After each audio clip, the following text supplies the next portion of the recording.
through Sudan. We were interceding in Sudan for the freedom of southern Sudan. I had the Bible college there in the war years, and met up with some Finnish missionaries in Uganda, and through that long story, I ended up going to Finland. And God gave me a tremendous burden for this little nation up in the north, and had been going there ever since.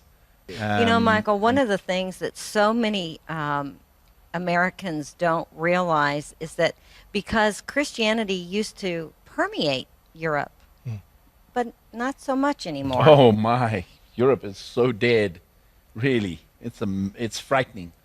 It's frightening. For instance, like only 10% of France attends church, and that's mostly Catholic, you know.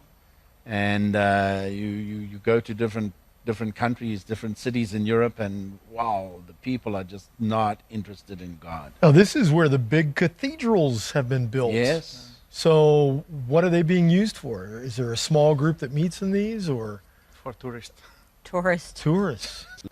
Well, you think about Finland, there's a Lutheran cathedral on almost every corner of every city. I mean, it's amazing. You can go in these huge cathedrals, and there's 50 elderly people in there on a Sunday morning. You know, that's about it.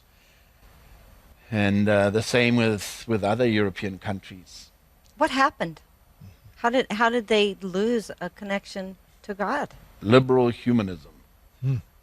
That'll do Politics, you know, much as what's happening here, except Europe's, I'd say, probably 50 years ahead of the United States in people turning away from God and wealth. And but you know, the outside the European Union, their symbol outside their building headquarters in Brussels is the woman riding the beast.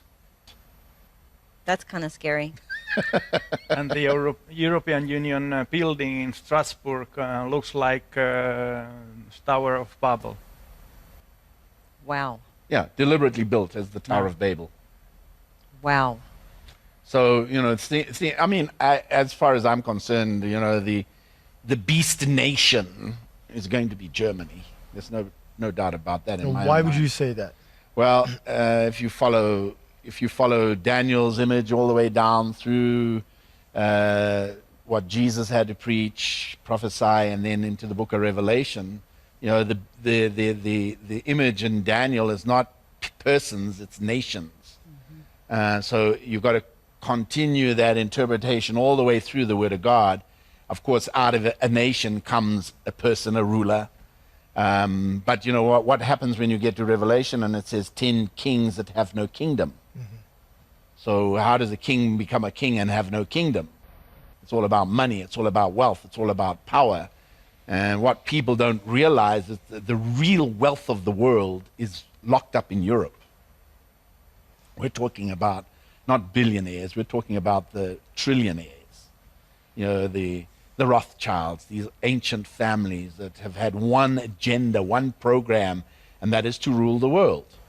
And they're all locked up in Europe. And so the focus in the end times has to be Europe. You know, they're the ones who command. They're the ones who do the wheeling and dealing. They can bring down any nation financially. They can manipulate the stock exchanges of the world. Before the 2007 crisis, the Rothschilds family could manipulate $3 trillion at any time.